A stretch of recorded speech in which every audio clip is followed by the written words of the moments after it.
The sun hung low over the horizon like a slow-burning ember, bleeding heat into the earth until the ground itself seemed to ache. The wind didn't whistle or sing, it scraped.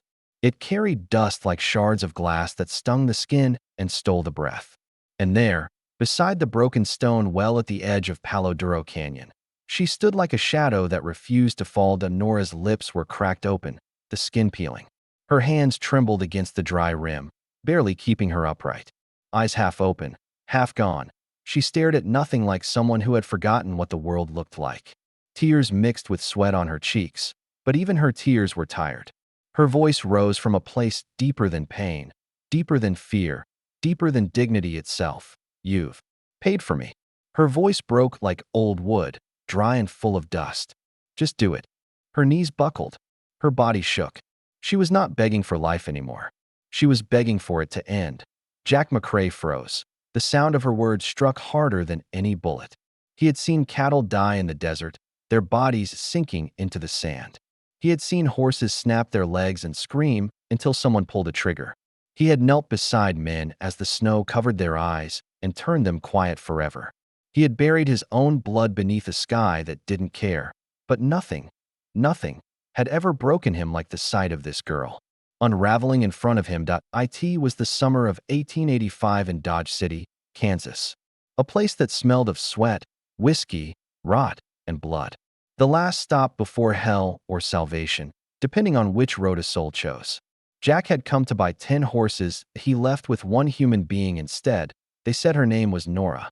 No one knew if that was true or just something the auctioneer invented to make her sound soft, valuable, sellable. She was 22, but her eyes looked older than death. She stood on that wooden platform with her wrists tied, ankles bound, hair tangled like old rope. Men shouted numbers. Each shout felt like a bullet.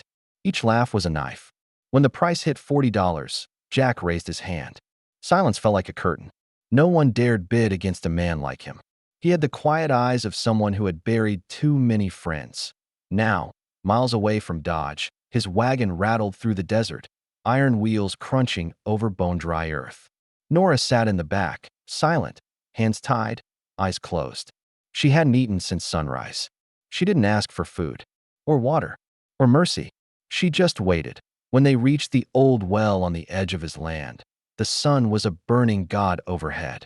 She tried to stand, but her legs buckled. She clutched the stone rim, but her strength gave out. That was when she said it the first time. "You've paid for me."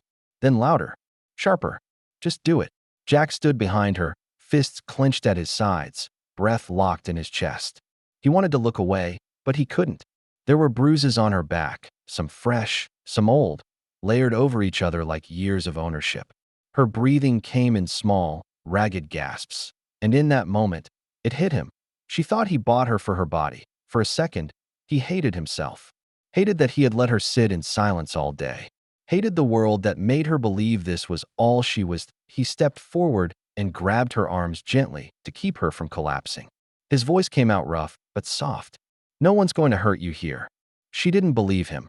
Her shoulders stayed tight, like she was bracing for impact. Like she had learned that softness was just the first step toward pain. Jack swallowed hard and glanced toward the ranch house in the distance.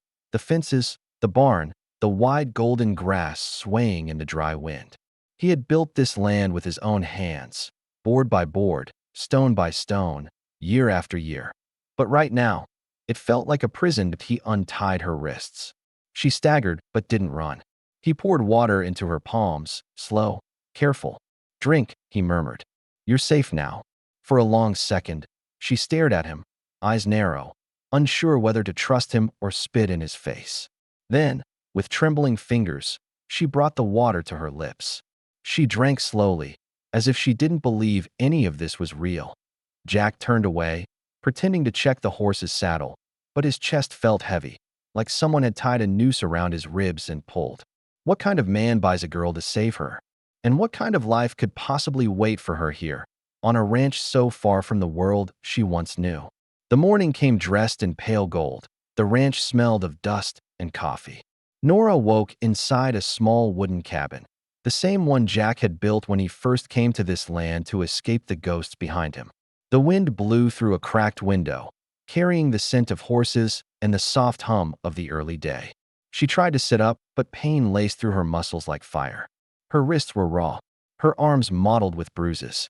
For a second, she thought she was still in Dodge, still on the platform, still in chains, but then she saw a cup of water, a piece of bread, a folded blanket beside her, and no lock on the door. Outside, Jack was feeding the horses, his voice low and even like he was speaking to old friends. She watched him through the half-open door. He moved with a slow steadiness, like a man who didn't need to prove anything to anyone. When he noticed her, he didn't walk over. He didn't demand anything. He just spoke loud enough for her to hear. "There's coffee if you want some." No questions, no orders, just an invitation. Nora didn't answer. But a few minutes later, barefoot in the dirt, she stepped outside. The sunlight didn't burn like the day before. The air didn't taste like punishment. She smelled the coffee, rich and warm, and something inside her loosened. Jack poured her a cup and handed it to her without looking directly at her, giving her space, giving her air. "You can stay here till you figure out what comes next." She froze. No man had ever asked her what she wanted next. He kept talking, eyes on the horizon. "You don't owe me anything." Not a thing. The words hung between them like smoke. Nora stared at the cup, then at him, trying to find the lie. Men didn't talk like that. Not here. Not in this world. They spent the rest of the morning fixing the old fence near the barn. She worked slow, her body still weak. He never raised his voice. He never rushed her. He showed her how to loop the rope, how to tie the knot, how to calm a nervous horse by breathing with it. His hands were calloused, his presence steady, like standing beside a tree that had survived every storm at a T1 point. He made a dry comment about stubborn mules, and she laughed, by accident that he didn't smile. But his eyes did. Days blurred into each other like watercolor bleeding across a page. Morning chores, quiet meals, the soft rhythm of work. Nora learned to hold a saddle without shaking. She started tending the small garden. She wasn't good at it, but dirt under her nails felt like something close to life.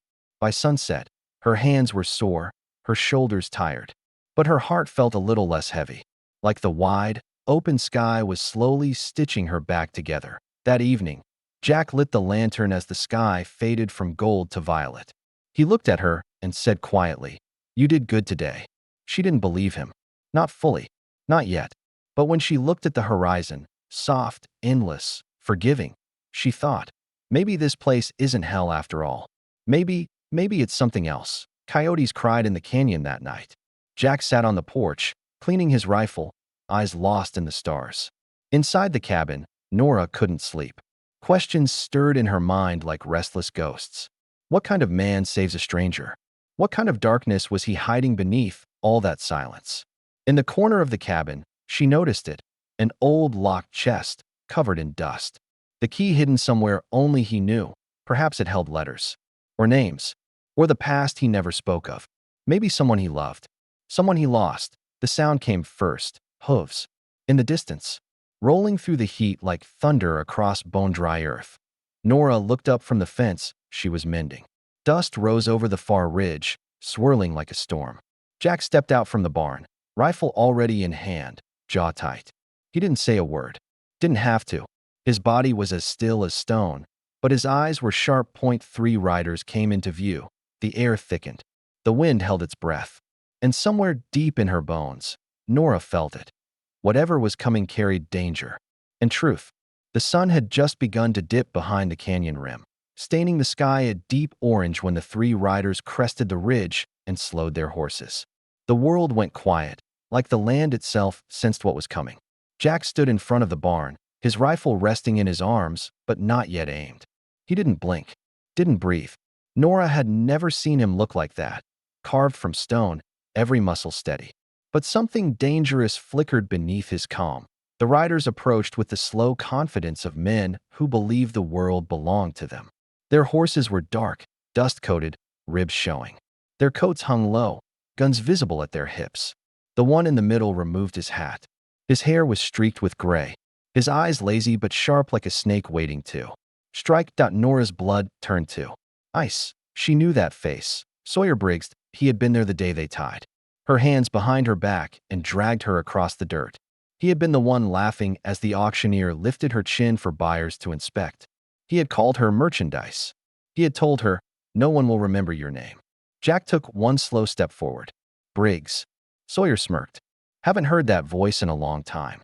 He looked around casually, letting his eyes wander over the ranch, the fence line, the cabin. "You've done well for yourself, Jack. Quiet life. Peaceful." His gaze shifted, landing on Nora. He froze for half a second, then his grin spread. "Well now? Ain't this interesting?" Nora's lungs clenched. Instinct screamed at her to run, but her feet rooted to the ground. Jack remained still, but his knuckles whitened on the rifle. "What do you want?" he said. Sawyer dismounted slowly, like this was a social call. "Just came to say hello to an old friend. After all, we rode together once. Bled together. Buried people together." Nora blinked. Those words hit like a slap. She looked at Jack, but he didn't look surprised. He didn't deny it. Sawyer glanced at her again. "And it looks like you picked up one of our girls along the way." He tilted his head. "Funny thing, Jack. Didn't take you for someone who paid for company." Jack stepped closer, voice low. "Careful." Sawyer lifted his hands, innocent. "I'm just saying, there's a price on her. On you too." He chuckled. "Some folks in Dodge still remember what you did before you tried to become a farmer." Nora's heart pounded. Jack had a past, yes. She suspected. But hearing it out loud cracked something inside her. Jack didn't move. "You're not taking her." Sawyer's eyes glinted. "Not even if she belongs to us." "I said." Jack repeated, every word firm as iron. "She's not property." Sawyer studied him for a long moment. "Damn," he said softly. "I almost believe you." Then, turning his gaze to Nora, he smiled with poison sweetness. "Tell me, sweetheart, did he tell you who he really is? Did he tell you his hands are just as dirty as mine?" Silence. Nora felt the air thin. She looked at Jack, not with anger, not yet, but with a question. Jack's jaw clenched. The truth was carved on his face long before he spoke. "I rode with him," Jack said, voice rough. "A long time ago. I left when my brother died. I've been trying to outrun that life ever since." Nora felt as if the ground swayed beneath her. She stepped back, breath unsteady. Jack didn't look away. His eyes were deep with regret, not shame for being seen, but shame for hurting her with the truth. Sawyer watched them like a man enjoying the show. "And now the past has caught up," he said. "The girl is ours." Or he shrugged. "You can pay. You already got your $40. Jack growled. Sawyer's smile faded. "This ain't about money." He nodded toward Nora. "She ran from us. That makes her stolen property." Nora flinched. "Property?" Jack moved before he even seemed to decide. He stepped in front of her, blocking her from sight. "She ran," he said through his teeth, "because you treated her like an animal. And if you take one more step, I will end you." Sawyer's eyes darkened like a storm. "You? The man who walked away when things got hard? The man who ran to hide behind fences?" Jack didn't answer. Sawyer's grin turned cold. "You think you're better than me. But deep down, we both know you're still a killer." Nora inhaled sharply. Something in Jack's shoulders flinched. Not at the word killer, but at the truth buried inside it. He had killed. Not for greed. Not for pleasure. But he still had blood on his hands. Nora saw it in his eyes. Saw the weight. The sorrow. The loneliness. He wasn't silent because he didn't care. He was silent because his guilt never slept. Sawyer took a step forward. "Move," he warned. Jack raised the rifle. "You'll have to shoot me." Sawyer didn't back away. "I plan to." The riders shifted. Guns loosened in holsters. The air trembled with the threat of violence. Nora's pulse pounded in her ears. Every instinct told her to hide, to stay small, to survive like she always had. But she didn't move behind Jack. She stepped beside him. Jack noticed. His eyes flicked to her in surprise. "Nora," he whispered, "get inside." She didn't. Her voice was soft, but steady. "I will not be owned again." She bent down and picked up one of the rifles leaning against the barn wall. Her hands shook so hard the barrel rattled, but she lifted it anyway. Sawyer blinked. "Well, look at that. The girl's got fire after all." Jack's voice lowered in warning. "You hurt her again, Briggs, and I swear." Sawyer cut him off with a raised hand. "Enough talk." The world held still. A hawk cried in the distance. Dust drifted across the ground like smoke. Then Sawyer's hand dropped toward his. It all happened at once. Jack moved. First, faster than thought, firing at the rider on the left. The man toppled from his horse. Nora flinched at the sound, but didn't lower her rifle. The second rider drew on Jack, but Nora turned and fired. The kickback nearly knocked her over. She screamed, but the bullet found its mark. The rider spun and fell. Her ears rang. Her heart thundered. She had just shot a man. Sawyer lunged forward, grabbing Nora by the arm, yanking her toward him. Her rifle fell to the dirt. She gasped, struggling, nails digging into his sleeve. "Let her go," Jack yelled, stepping forward. Sawyer pressed his gun to Nora's head. "Drop it, Jack." Jack stopped. Sawyer's finger hovered over the trigger. "You think you're some kind of hero? You're still the same boy who let his brother die." Jack's breath caught. Nora's eyes widened. Sawyer smiled. "Yeah, I know what happened." Jack slowly lowered his weapon. His voice came out raw. "This isn't about me." "Oh, but it is," Sawyer whispered. "Everything is. Every grave you carry. Every sin you bury. You're just like me, only I'm honest about it." Jack let the rifle fall to the dirt. Nora's throat tightened. "Jack, no." Jack stepped closer, hands raised. "Take me. Let her go. Whatever you want. Deal. Ransom, blood. Take it from me." Nora stared at him. And in that moment, she understood that he wasn't just protecting her, he was willing to die for her. Not because he owned her. Not because he felt guilty.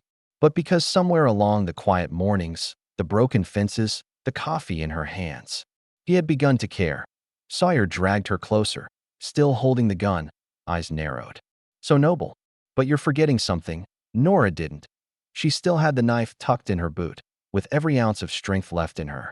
She shoved her hand down, grabbed the handle, and drove the blade into Sawyer's side. Sawyer shouted in pain. Staggering back, Jack moved like thunder. He grabbed his rifle, aimed, and fired. One clean shot. Sawyer fell. Silence. Dust floated in the dying light. The last echoes of gunfire faded into the canyon. Nora trembled, breath ragged, hands bloodied. Jack was there in an instant, catching her before her knees gave way. She collapsed into his arms, shaking. "It's over," he whispered against her hair. His voice broke. "You're safe. I swear you're safe." This time, she believed him. He held her until the terror unwound from her chest, until the sun fully set, until the air turned cool and the sky turned soft with stars. Later, when the bodies were moved and the horses calmed, Jack sat on the porch steps beside her. The lantern light flickered over his face, highlighting the sorrow, the exhaustion, and something gentler. He spoke quietly. "When my brother died, I blamed myself. I left everything behind. I wanted to build a place that hurt no one. But the past, it followed me anyway." Nora looked at him. "You tried." He nodded slowly. "I was afraid to let anyone close. Afraid I'd ruin everything I touched." Nora's voice was soft. "You didn't ruin me." He looked up, eyes wet in the lantern light. "Nora, I don't know how to be good. I only know how to try." She reached out and placed her hand over his. "You don't have to be perfect," she whispered. "Just honest." He exhaled, shaky, like he'd been holding his breath for years. Dawn came softly the next morning. Pale light spilled across the land like forgiveness. The air smelled of earth and coffee and something new. They stood side by side at the broken fence line, tools in hand. Not owner and property, not savior and saved. Just two people, both scarred, both imperfect, learning how to start again. Jack glanced at her. "You ready?" Nora looked at the horizon, steady and bright. "Yeah," she said softly. "I think I am." And together, they began to rebuild, not from fear, but from choice. Because sometimes, the frontier doesn't just take. Sometimes, when two broken souls stand up to the past, it gives them back something they never thought they deserved. A future, a name, a place to belong.